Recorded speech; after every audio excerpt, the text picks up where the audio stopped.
नमस्कार, कसे आहात सगळे? तर मस्त मजेत असाल. आजच्या नवीन व्लॉगमध्ये मी पूनम तुमचं खूप सारं स्वागत करतो. तर ना उद्या रक्षाबंधन आहे आणि अजून ना म्हणजे काहीच कन्फर्म नाही आहे की अक्षयला सुट्टी भेटेल, नाही भेटेल. काल मी त्याला फोन केला होता की येणार आहेस का म्हणून. तर तो बोलला की दीदी बघतो सुट्टी भेटते का नाही ते. जर शुक्रवारी भेटली तर मी शुक्रवारी येतो, नाहीतर मग शनिवारी बघतो. तो असं म्हटला. आता म्हणजे ना काय म्हणतात ते, आता त्याची म्हणजे त्याचे जॉब आहे. मग आता ह्या गोष्टी ॲडजस्ट करायलाच पाहिजेत. लहान असताना कसं एकत्र होतो ना, किंमत नव्हती. खरंच मला आता आठवते ना, आम्हाला खरंच किंमत नव्हती. लहान असताना किंमत नसतेच त्या गोष्टीची. रक्षाबंधन म्हणजे काय, हां, नॉर्मल राखी बांधली, त्याने गिफ्ट दिलं, बस विषय संपला. हेच रक्षाबंधन वाटायचं. नवीन कपडे घालायचे, हिंडायचं, फिरायचं आणि भाऊ काय देईल, मग ते पप्पा जे काय असेल ते पप्पा पैसे देतील किंवा काय ते अक्षयला द्यायचं, मग अक्षय मला द्यायचा. मग परत ते मम्मी काढून घ्यायची.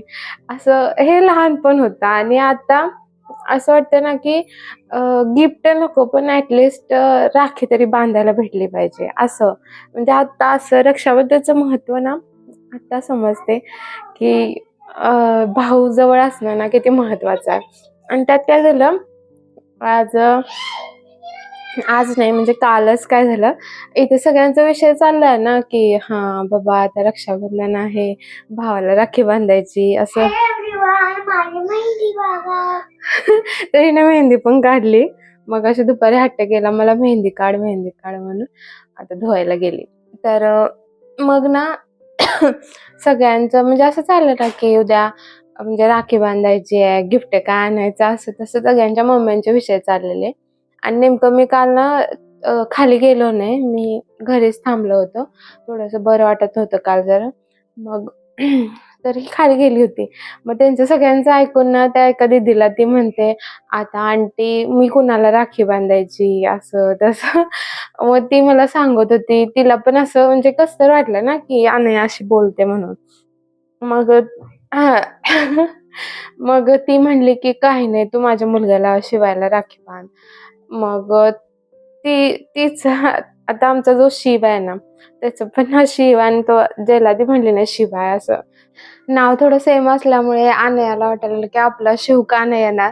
मागच्या वेळी त्यांचं फर्स्ट रक्षाबंधन होतं. तुम्ही ब्लॉग बघितले असतील. इतकं छान झालं होतं आणि शिव पण मी आता जस्ट तो ब्लॉग बघितला त्यामुळे म्हटलं हा मी ब्लॉग बनवावा आता. तर तो ब्लॉग बघितला ना, शिव किती लहान होता आणि किती मस्त रक्षाबंधन झालेलं. अनयाचं, शिवचं पण झालं, अक्षय पण आला आणि सायली होती. खूप भारी वाटलं होतं. ह्यावेळी आता तिघं तिन्हीकडे आहे आम्ही. अक्षय एकीकडे आहे, शिव एकीकडे आहे, मी अनया एकीकडे आहे आम्ही. त्यामुळे यावेळीचं रक्षाबंधन कसं काय मलाच काही समजेना झालंय. अनयाला पण कसं तर वाटायलंय आणि तिला म्हणजे असं काही रक्षाबंधनचं इम्पोर्टन्स काही माहीत नाहीये. पण असं तिला वाटायलं, की मला राखी बांधायची आहे आणि कोणी नाहीये असं तिचं असं वाटायलं. माझा भाऊ अनया शिव का येत नाहीये इथे तिचा फक्त हाच प्रश्न आहे. आणि आता तिला काय सांगणार कारण की अक्षय नाहीये, सायली एकटी येऊ शकत नाही आणि अक्षय तिकडे अडकलाय, त्याला सुट्टी नाही भेटत आहे. असं सगळं म्हणजे काय सगळा गोंधळच झालाय. ह्यावेळेचं रक्षाबंधन म्हणजे जवळ असून पण असं वाटायला लागलं ना, की होतंय का नाही काय माहिती आणि बघू आता काय.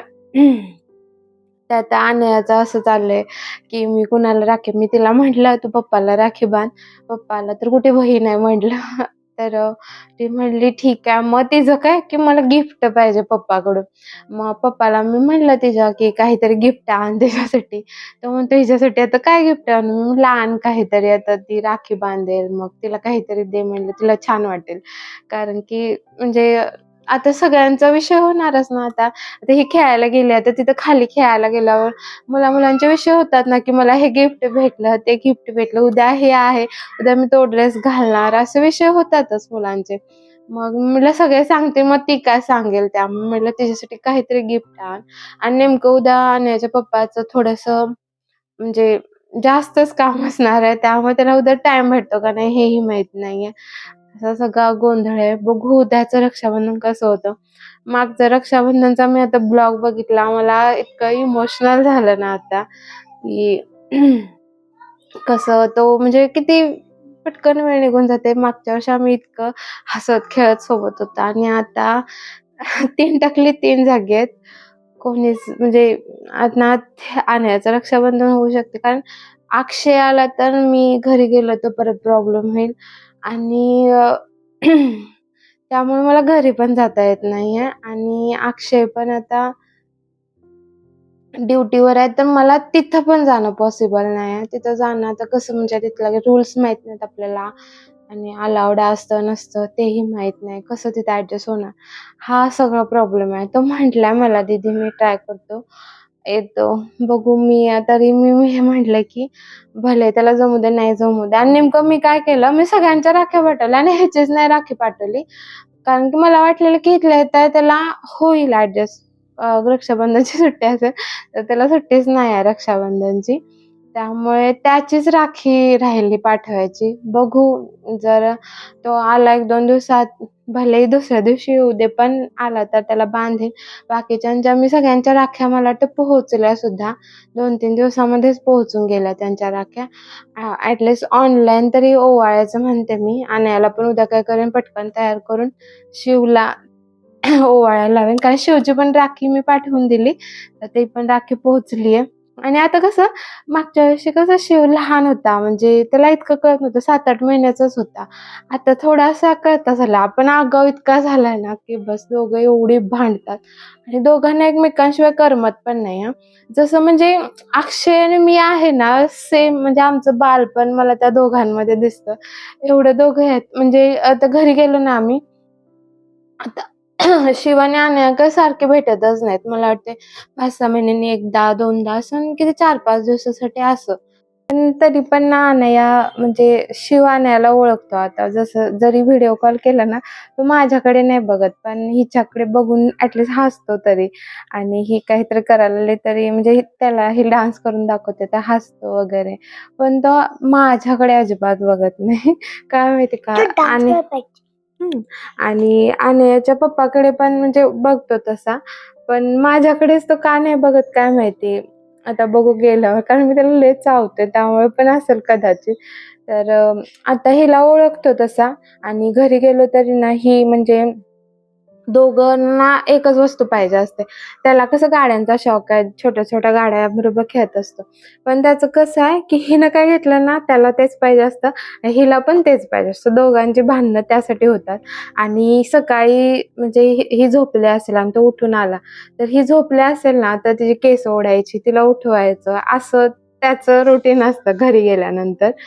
तर आता बघू ह्यावेळी कसं आणि मी असं टीव्ही बघत होता अप्पा अप्पा. असं हिला माया करतोय.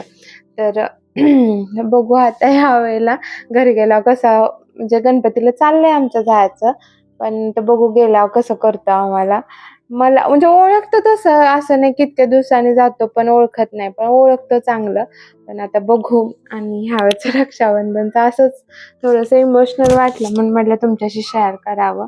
आणि अशा भरपूर असतील लेडीज त्यांना पण असं वाटत असेल की रक्षाबंधनला जावावं सोबत. पण काही म्हणतात ना फॅमिली प्रॉब्लेम इरा सेट होतो थोडंसं. फॅमिली प्रॉब्लेम्स असतात आणि काही म्हणजे जबाबदाऱ्या, जॉब हे ते ह्या गोष्टींमुळे जाता येत नाही काहींना. तर देव करो की सगळ्यांचं रक्षाबंधन सोबत असावं. वर्षातून एकदा सण येतो आणि त्यात पण असं असेल तर बेकार वाटतं. तर बघू अक्षय येईल अशी आशा करते. ऑनलाईन तर सेलिब्रेशन होईलच. तर चला असंच तुमच्याशी मला हे शेअर करायचं होतं. ह्या दोघी मला काही ब्लॉग बनवू देणार नाहीत. तर हा तुमचा रक्षाबंधन बघू कसं जातं, आमचं कसं जातं सगळ्यांचं छान जावं. तर बस हेच शेअर करायचं होतं मला. थोडं इमोशनल वाटत होतं. पण आता ह्या दोघी नाही होत आहे काय. चला इथेच ब्लॉग संपवते. काय करू देणार नाहीत. चला बाय.